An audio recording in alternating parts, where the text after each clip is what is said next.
The forest that knows your name. I realized the forest knew my name before I even stepped beneath its canopy. The wind stopped abruptly, as if someone had placed a hand over the mouth of the world. The road ended without warning, not gradually, not gently. The asphalt simply stopped, and beyond it lay dark soil, pressed down as though people had been coming here for years, but never returning. I stopped. My name appeared again, not as a voice, not as a sound. It formed in the air like a thought that didn't belong to me. I didn't answer. That was the first correct decision, and already too late. The forest looked ordinary. Pines, moss, dry leaves, but there were no small movements, no insects, no birds. Even the shadows lay motionless, as if glued to the ground. I took a step. The sound of my footstep did not return. It didn't fade. There was no echo. It simply did not happen.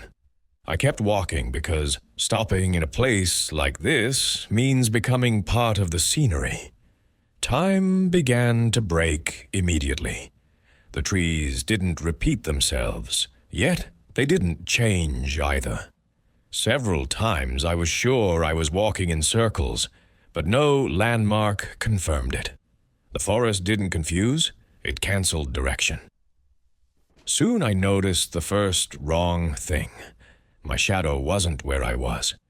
It didn't lag behind or move ahead. It simply didn't align. Sometimes it lay between trees I had never passed. Sometimes it disappeared entirely. I tried not to look at it for long. Looking meant admitting it was separate. My name came again. This time, I felt it touch the inside of my chest, as if someone had remembered me long ago and only now found me again. I saw the first footprints, human, old, but not worn away. They led between the trees, sometimes splitting, but never crossing. None of them ever turned back. I followed them even though I knew this was not a path. It was an invitation. The air grew thicker. Breathing was possible, but it brought no relief.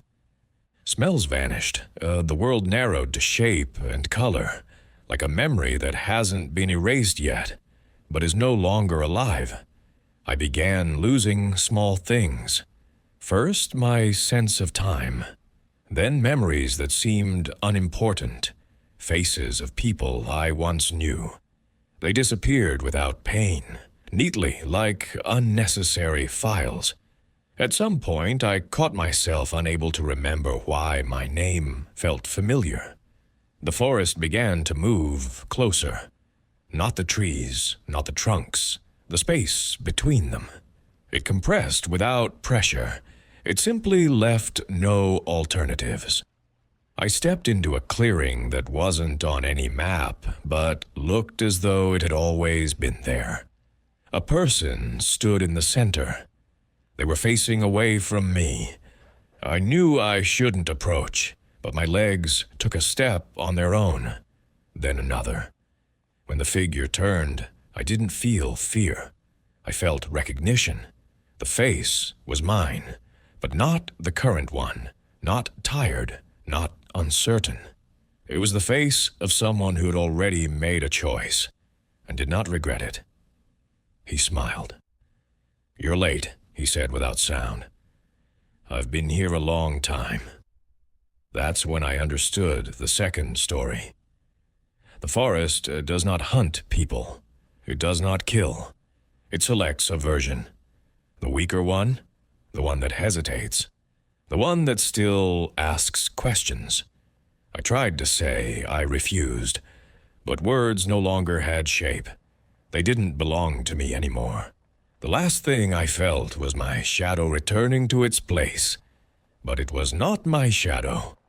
When someone walks this forest after me, they see only trees and hear silence.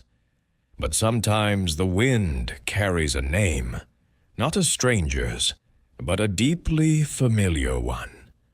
And if it sounds right, the forest has already made its choice.